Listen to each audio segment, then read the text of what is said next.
Welcome to another episode of Well-Adjusted Mama. I'm your host, Dr. Laura Brayton, and I'm so excited to relaunch my podcast with a very special guest, Dr. Kelly Brogan, who I've had on the podcast in the past. Kelly Brogan, MD, is a holistic women's health psychiatrist, author of A Mind of Your Own and the children's book, A Time for Rain, and co-editor of the landmark textbook, Integrative Therapies for Depression.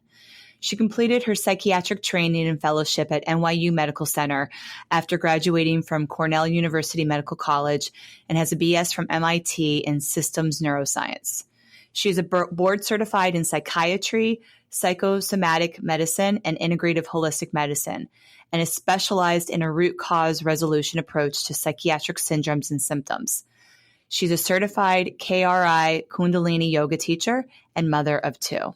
She's here to talk about her new book coming out this month, Own Yourself, and to really help inspire us, women especially, to take our power back. So welcome, Kelly. Such a pleasure to be here. Thank you.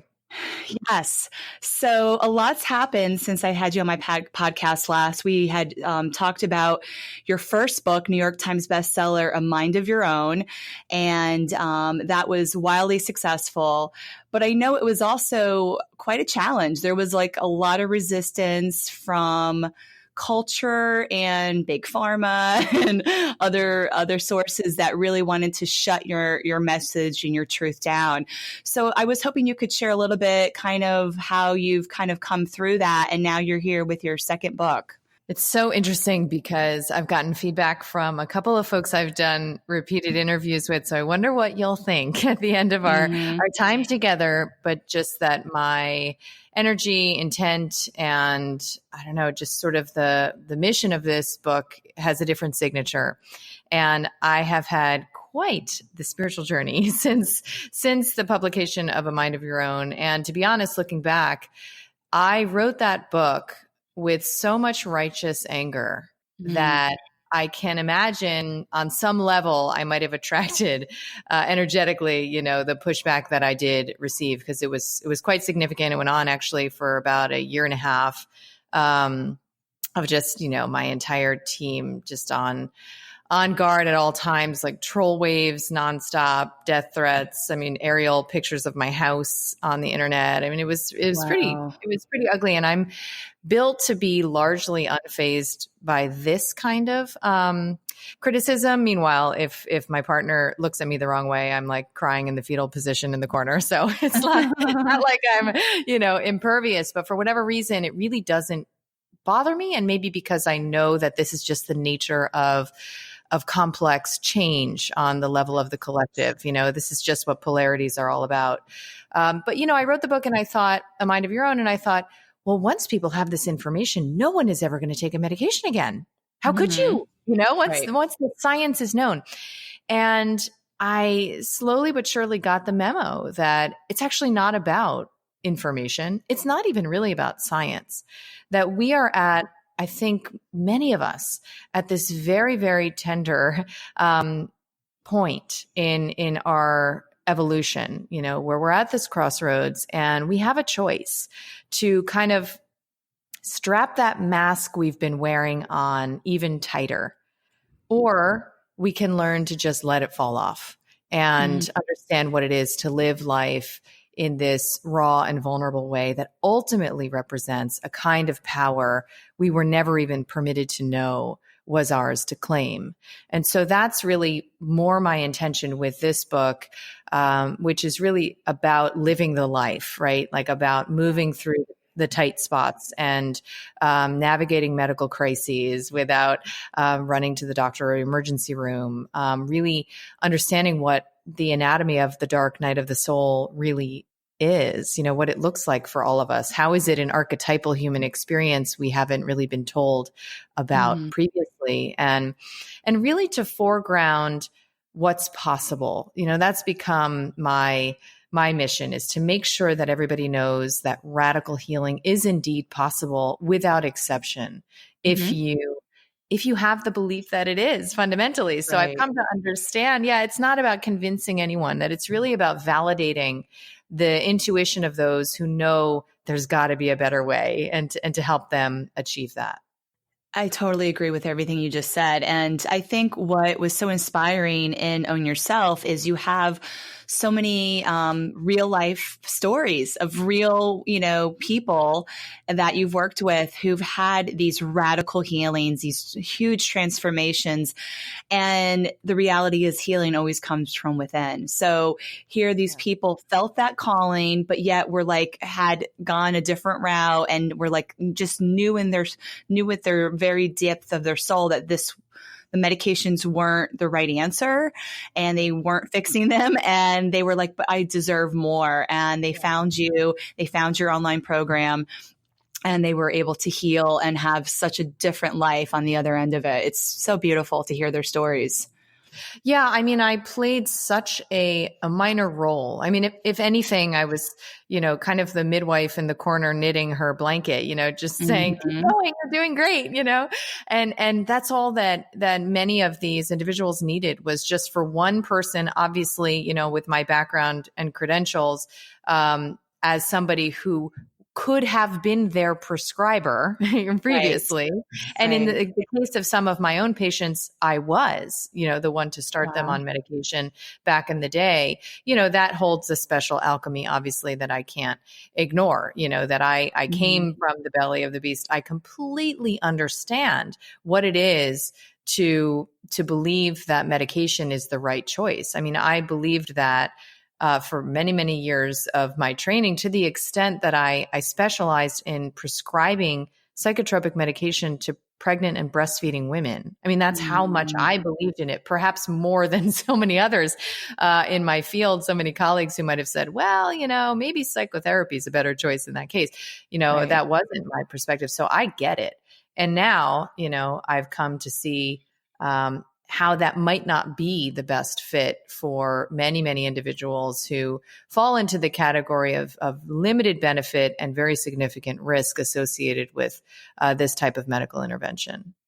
Yeah. And I think what, the overlying theme that I got from the book was essentially, it's the root cause resolution, right? Any type of functional medicine practitioner, we're all understanding the value of identifying the cause and then addressing the cause, and recognizing that the same symptoms between two different patients can have two different causes, and usually multiple causes. Absolutely. So it can get tricky, it can get complicated. But I think what I love about the book is it's really makes it simple. There's, it's just kind of these are the basics for foundational health and healing.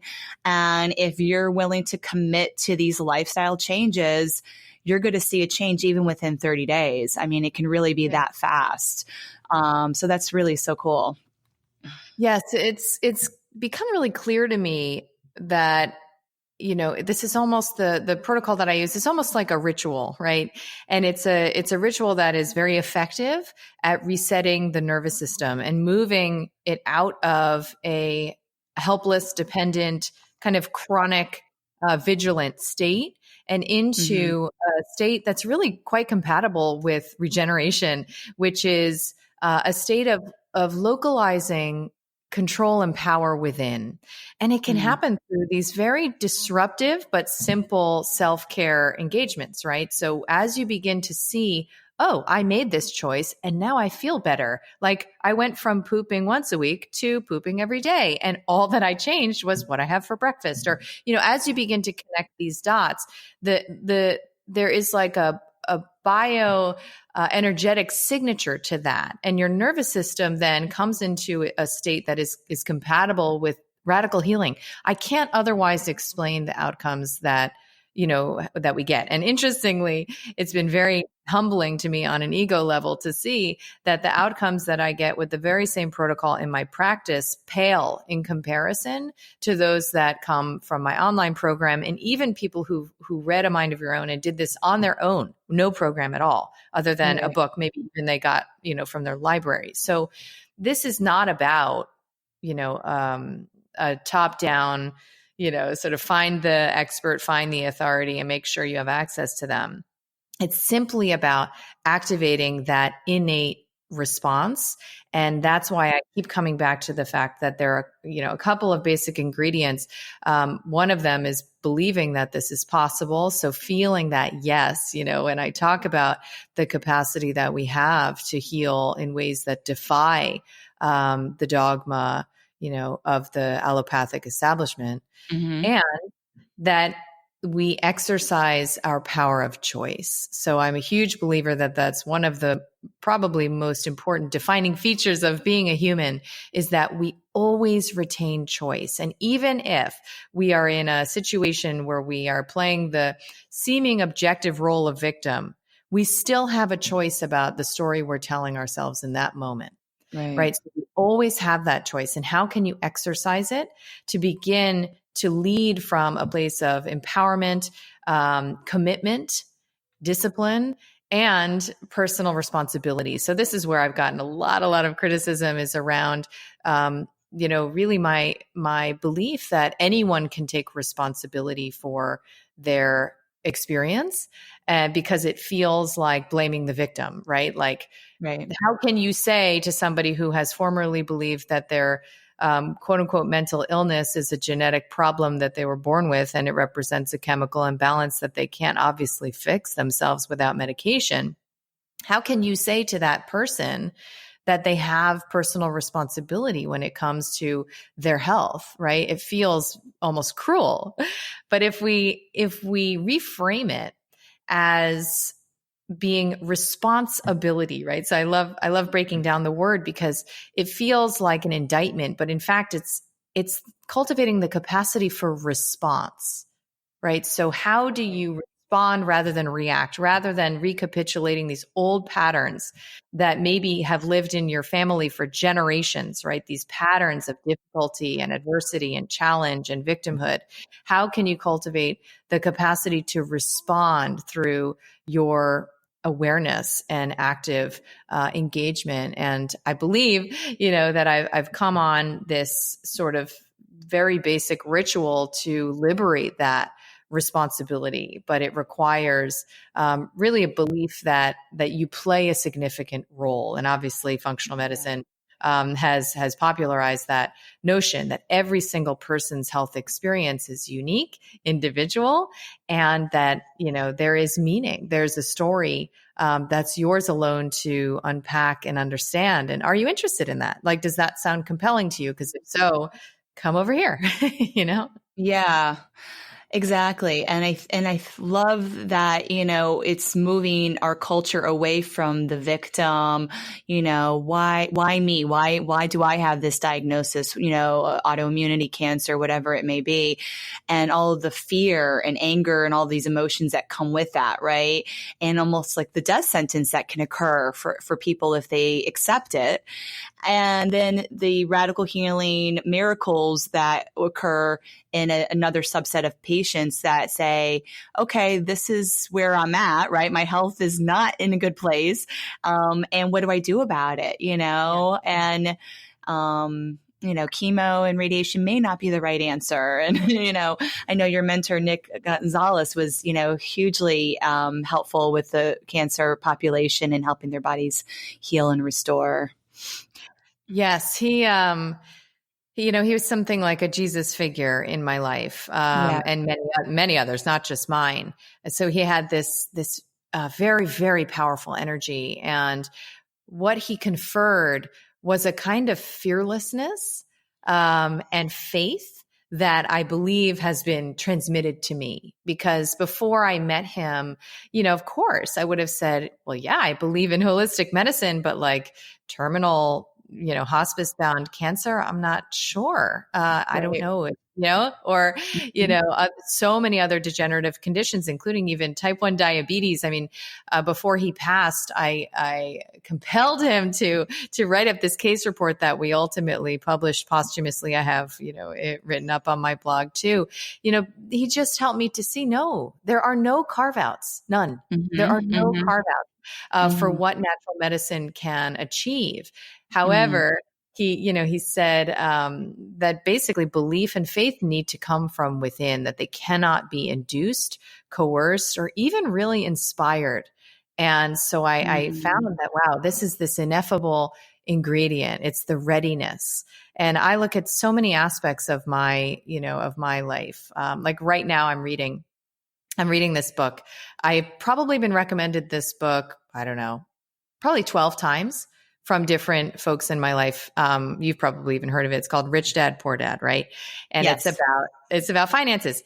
So I've heard of it so many times, and I've had so many financial blocks, that I think are very common in sort of like the spiritual realm, because we have this very mixed understanding of what money represents energetically. And so we self-sabotage and then we develop victim stories, and we experience dependency and helplessness. It's this messy terrain. And you know what? I just wasn't ready to look at it until like last week. Okay, so fair enough. You're ready when you're ready. And that applies to all forms of personal development, growth, and expansion of consciousness. And so that's why I'm a huge believer in, the Maya Angelou sentiment that when you know better, you do better. But the knowing it's almost, it's not learning, right? It's not acquisition of information. It's almost like a remembrance, right? It's like, oh gosh, this makes so much sense.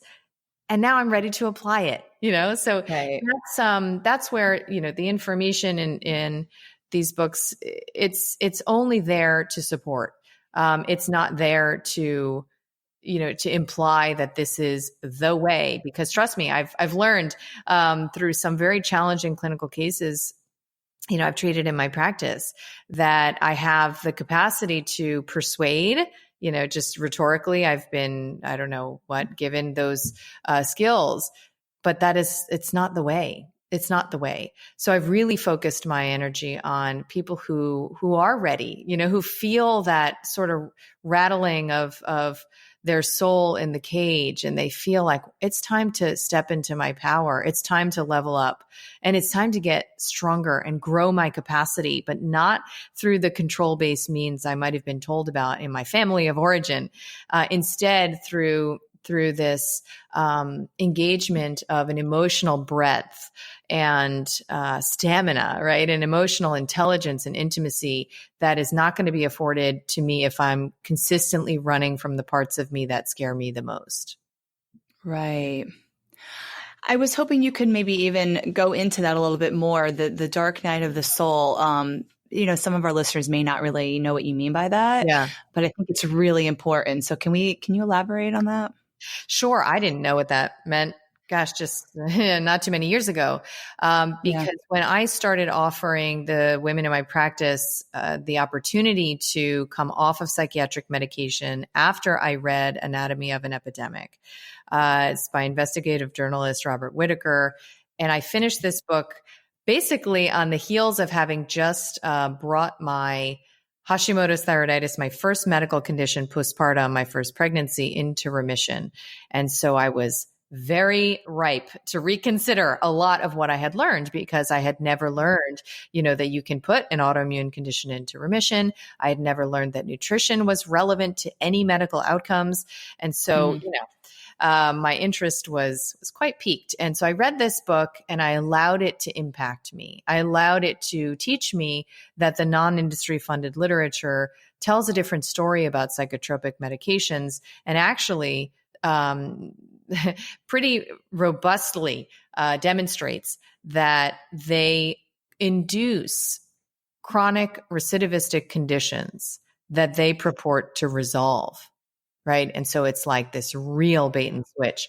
And so I was so inspired by that material that I put down my prescription pad and I never started a patient on medication again, and still haven't to this day.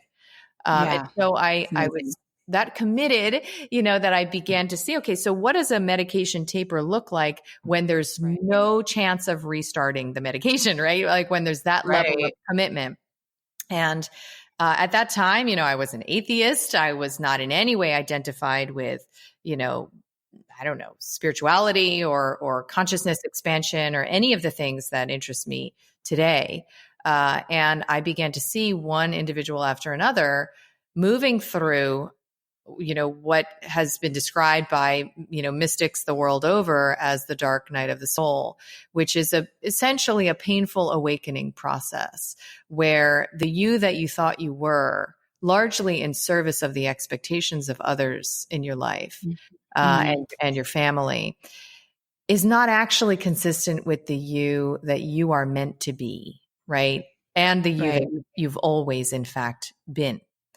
So this essential you, it's the soul level signature that you bring to the planet, and it doesn't have a job, or a role or a title. It's simply a you-ness, and you recognize it when it emerges, when it surfaces, when it's uncovered, when it breaks through. And one after another, I would hear these women. And then once we scaled, the protocol online, then I started to hear it from hundreds of people online, the same thing. And it was, I finally feel like myself. Myself, yeah. And I thought, what? I just thought you didn't want to be yourself. Why would you want why would that be said with that tone of voice? Wow, like it's some kind of achievement. And I slowly began to understand that we don't actually want to be stronger, prettier, richer. We want to be who we already are. We want to feel comfortable in the skin that we've been given, and that experience is beyond, a profound arrival. And so, once I began to understand, so all of this challenge was worth it because now she can say that. Then I began to understand, wow, there's a lot for me to unpack in this birth canal that they went through, right? So what does the birth canal consist of? Well, it's marked by a ton of confusion, some fear, right, which can be mitigated. And obviously that's a big part of what I believe I can help with, is mitigating that fear through reframing. Because I've come to often say that suffering ends where meaning begins, right? So if we can frame an experience through a narrative of personal empowerment, it's a whole lot less scary. Every time I experience adversity in my life these days, or seeming adversity, my reflexive response is curiosity. My reflexive response is, ooh, what is this about? Why is this happening? Right? Yeah. Not why, but not from a victim way. Exactly. It's a different framing. It's a curiosity. It's almost like a tone of voice, right? So instead of saying, why is this happening? It's, why is this happening? It's like, I want to know more because I already believe that it's happening for me. I already believe that there is an emergent beauty and design, intentionality, meaning, and purpose in this human experience. And because I believe that, there's no randomness. There is no randomness, right? There's no badness.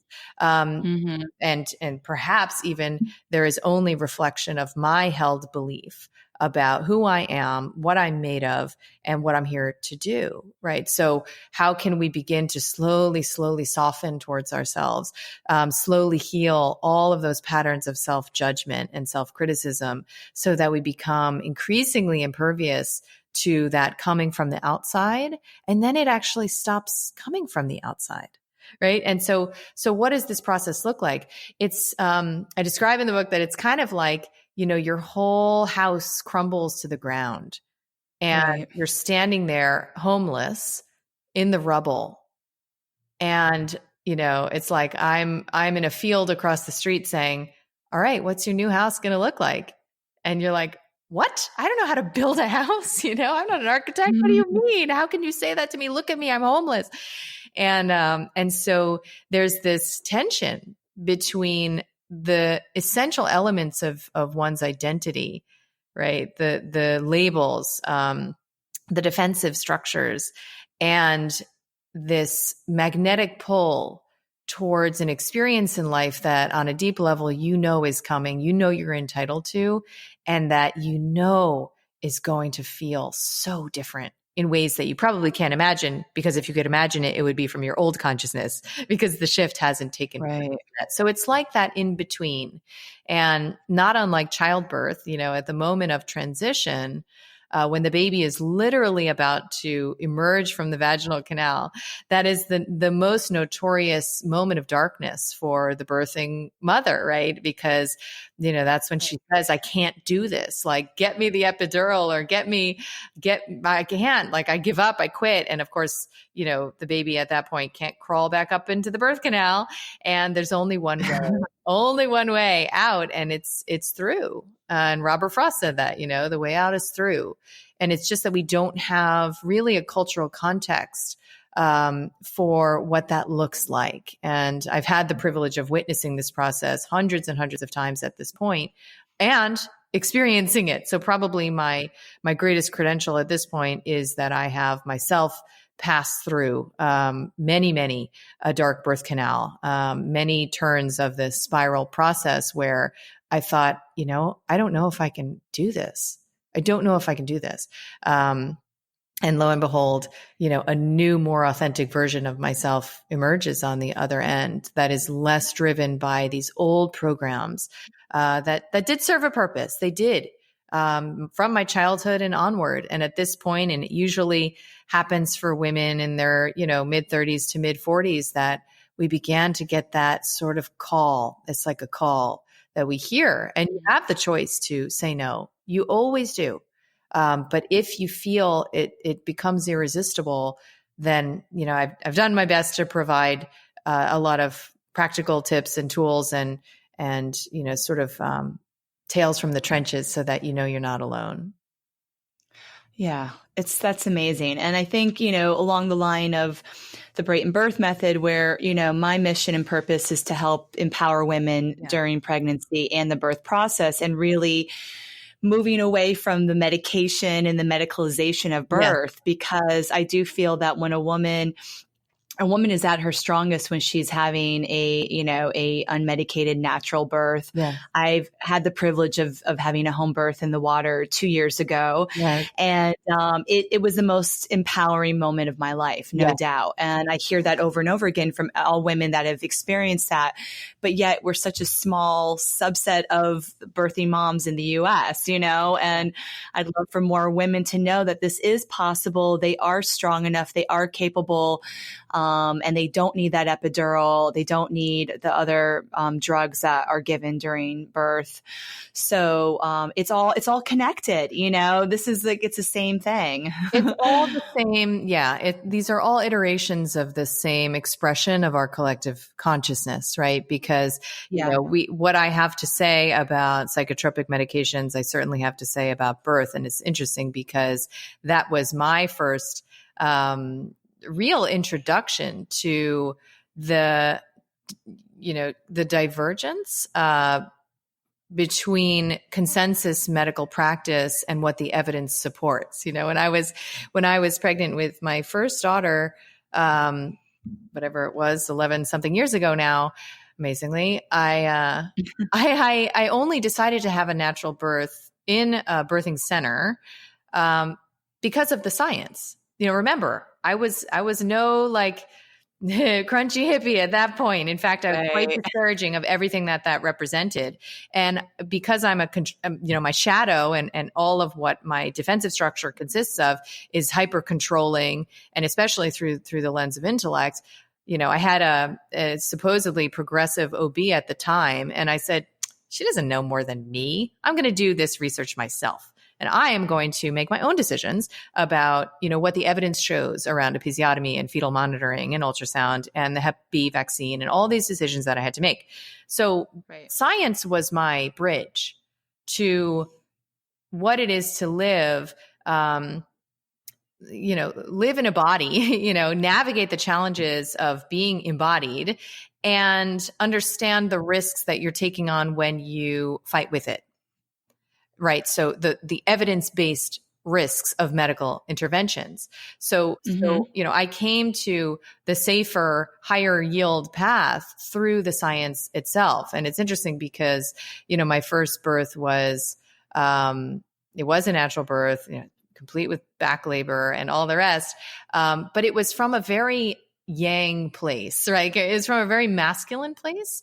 It was almost like I ran a marathon and I was like, yeah, I did that, And apart from sort of the natural pharmacopoeia of,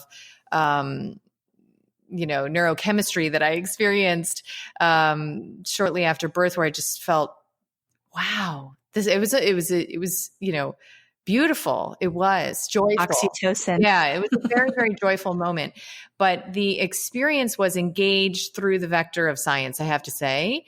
And it was missing something that would take me several more years to come into contact with. And so when I had a home birth, water birth, the second time with my daughter, I understood, oh, okay, so there is a whole subliminal layer of information and ideation and beliefs that the culture of even a birthing center, which in this case was in a hospital. So let's say a hospital, transmits, that impacts us on the level of expectation, on the level of placebo or nocebo, that really lowers the ceiling on what's possible in terms of the felt experience for a woman in birth. Right. And that there is something available in your own home, again, with the bioenergetic signature of the reclamation of power within. There is something even biologically available to that woman in a home birth that I believe simply isn't in the model of better safe than sorry. Right. And so because it's still coming from a place of fear. That's the bottom line. Yeah, exactly. Yeah. And so the audacity that a home birthing woman is exercising is only really possible when she said, you know what?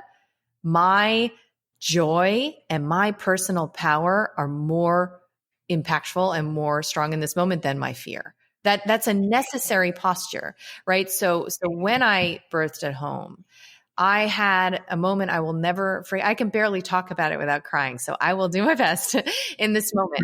I had a moment of connecting to the fabric of every woman in the history of time who has ever touched this place of her own personal power and who has ever given birth in this way. And I felt all of them holding me. It was like, it just opened up this mystical portal of contact with my feminine power, with the power of the yin, right? Where I understood, wow, there is a kind of power I have access to where all I have to do is open and receive. I don't have to do anything. In fact, surrender. The doing is the problem. Whoa. I had never, ever touched that power. And to this day, my entire, personal growth practice is focused on cultivating that power, right? And so you could call it feminine power, there's so many different words in the zeitgeist, but what happens when you're not guided to take advantage of the opportunities that contact with that power offers? And interestingly, I found that in the medication taper process, these women go through the same terrain that I did in my home birth. And they have that choice to really come into an orientation of deep surrender around an energy that is moving through them. In this case, it's mostly, psycho, spiritual, and emotional. And all they have to do is be with it. They have to learn to be with it and allow it to move, through them. And so how can we really grow this kind of consciousness? So the overlaps are pretty extraordinary. They really are. And, when I was going through transition during the birth, I remember such a deep surrender where I actually said help. And I'm thinking how often do I actually say help out loud to anybody? Nobody hears me say help, but I said help because I was at this place of my body's going to explode. I'm done. And then of course, within a minute, my son was born. Right. Exactly. So it was all here he is. And I went from help to ecstasy all within a very short amount of time. But it's the same thing with personal development and growth. And, I wanted to have in the last few minutes of our interview, I was really hoping you could touch on the Appendix A in Own Yourself, where you speak about peaceful parenting, because I think that's so relevant, especially for the women and moms listening to this podcast. I know now as a mom, I am so inspired to grow myself to the best version of myself for my son, right? Like there's almost like this more of a pull than before he was born. And, I've interviewed Dr. Shafali about conscious parenting, and she speaks so beautifully on this topic as well. So please share with me about what you're speaking of with peaceful parenting.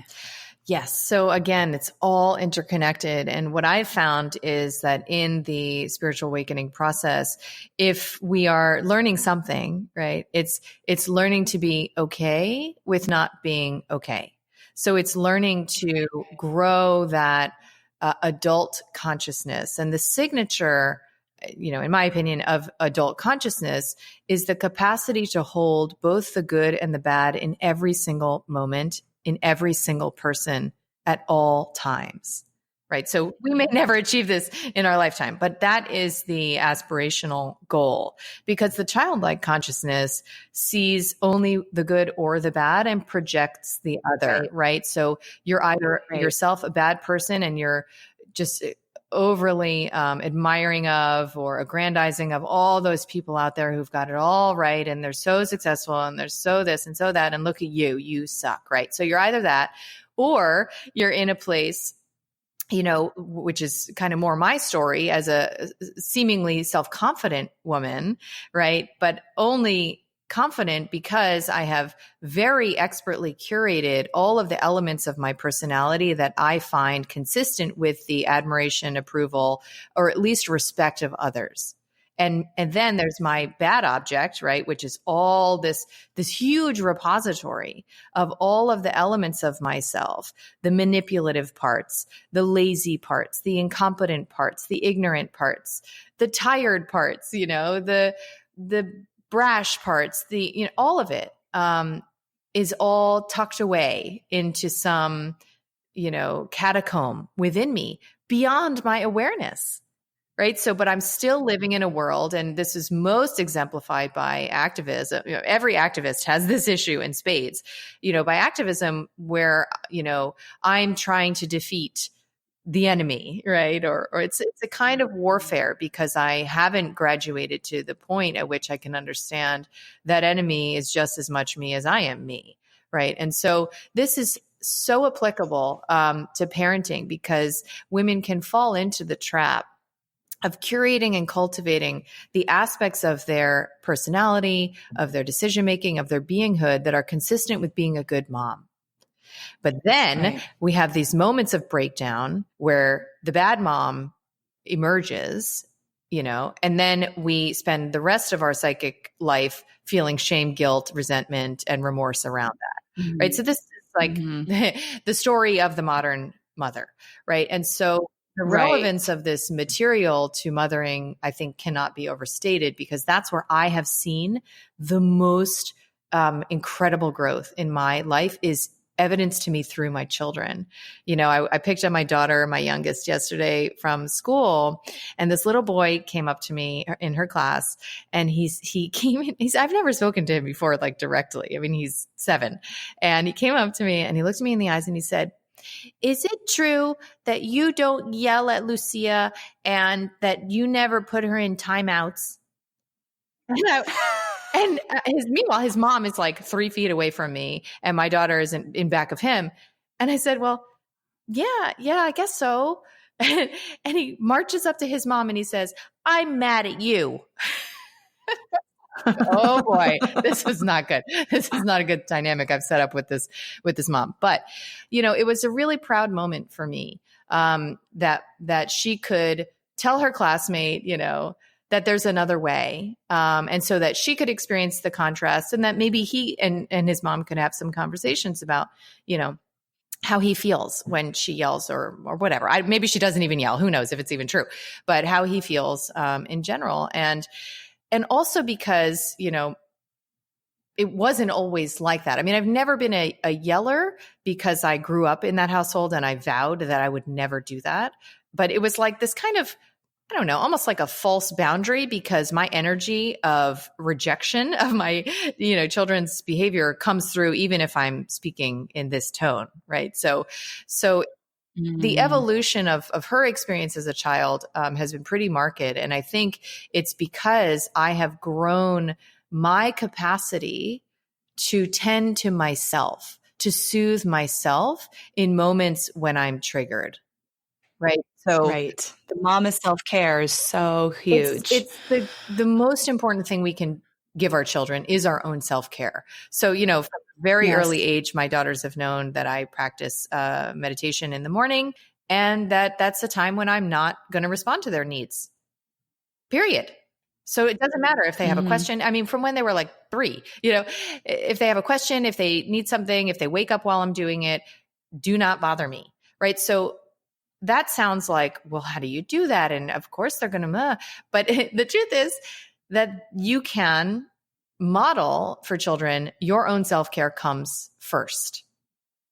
And, it starts with meditation, but it extends to many aspects of my day where, from coffee enemas to whatever it is, to reading or exercising. I dance every day, and my kids know that even if they're homesick, I'm still going to go.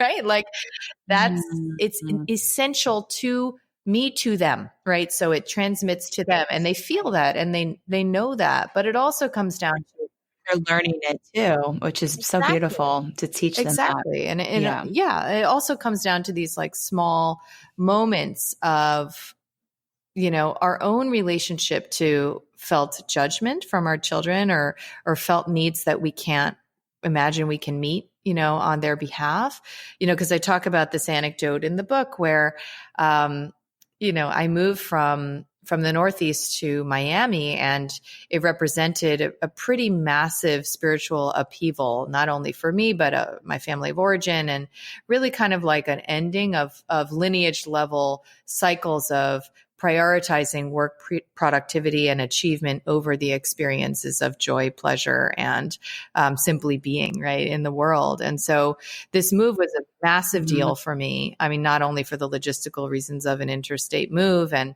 I'm divorced. And so it's the first time I was living alone with my daughters. And so we moved down here, and I had them set up in this extraordinary nature-based school. And one night, maybe 2 months in or so, my daughter, my little one, starts crying, right? And every mom knows, like, please just go to sleep for the love of God, please don't start with me at night. It's like when our prefrontal cortex just goes offline and all we are is limbic system. So she starts crying, like really crying, not whining, saying, she's crying. She says, Mama, you never asked me. I didn't want to move. And I hate it here. And I hate my school. And I miss my friends. And I want to go back. And how can we go back? And on and on. And inside of me is like a volcano erupting beyond description. And literally I was like, how, if I could have narrated it, I would have, there probably would have been many expletives involved. And the sentiment would have been like, after all I do for you, so ungrateful. How dare you? Like, do you have any idea what this move, required of me? And I'm doing it all by myself and all of this victim narrative. Right. And because of this work, for me, it's like almost a visualization of my chest, like growing bigger to be able to hold the storm inside, like the torrent of energy, and to just watch it happen, right? So just let it happen and do not deposit it on my child, right? So in that moment, it was extremely challenging for me to say nothing, except the only thing I allowed myself to say was 2 words. Because if I said any more, I might have started to justify myself, defend myself, and control her experience, right? So I said 2 words. I said, it's hard. That's it. I put my hand on her back, which also was hard to do, genuinely. I put my hand on her back, and then she got up from bed in the dark, right? She gets up, she gets a tissue, blows her nose, makes a joke about how she sounds like an elephant, gets back in bed, and goes to sleep. That was it. All right. If I had engaged debating with her about how it was the right thing for her to have moved here and how she shouldn't be feeling what she's feeling and she'll get over it and all these things we are programmed to say to our children, then I imagine not only would it have gone on longer and more painfully, but it would have, pushed the emotions down and away, perhaps for many decades. Who knows? Because I know I'm still dealing with stuff I never processed many decades ago. But it would have come up in another way. And so, I've come to really see the payoff of this approach, but it requires turning towards the self. It requires a relationship as a mother with yourself that is pretty evolved, right? And that allows you to have emotions that you might be ashamed of having yourself. And it allows you to just be okay with that, right? So it's a kind of self authority that is necessary to show up to our children in this way. It's amazing. I mean, and it's so different than how we were parented, how our parents were parented, generation, where it was about the parent being the authority figure and they were the ones that were always right. And then the child is being disciplined and corrected. And it's like, wow, is there a better way? Yes, there is. The better way is really about learning how to manage our triggers, exactly. Right? That's the kind of like the first step. And you can't do that if you don't practice self-care. And then once you're managing your triggers, you can really, you can allow your child to right. feel, which is the most beautiful gift you can give them. You allow yourself to feel. It's allowing all feelings to be okay. Not that there's good exactly. feelings and bad feelings, but they're all important. Exactly. And I wrote, with my daughter, a children's book, my other daughter, just about this, it's a picture book. It's called A Time for Rain. Mm-hmm. And it's really to try mm-hmm. and help, families, deliver that sentiment, that feelings have a purpose, they have a role, and there aren't bad feelings. Because how many of us have either, said or been said to, or heard someone say, like, stop crying, right? That's where it right. starts. That's where a 30-year Zoloft prescription in a 46-year-old woman started. It started there. And so how can we crying was not okay.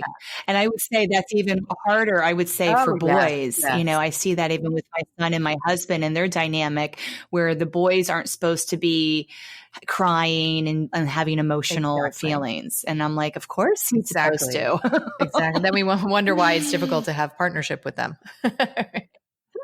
Right. Oh, God. It is. Well, any last thoughts you wanted to share with our listeners? Yeah, no, just that if any of this, feels like it ignites a spark, to really honor that and put like a little, glass globe around it, protect it and grow it, because we're in a moment in history where, gosh, I mean, I need your light. We all need each other to come into this place of centeredness within the self. And so I'm happy to do whatever I can to support that. Beautiful. Well, I am so grateful for your time to come on today and share your wisdom. And it's, I don't know. I love speaking to you. I could talk for hours. Thank you. So thank you so much, Kelly, for coming on. Thank you so much.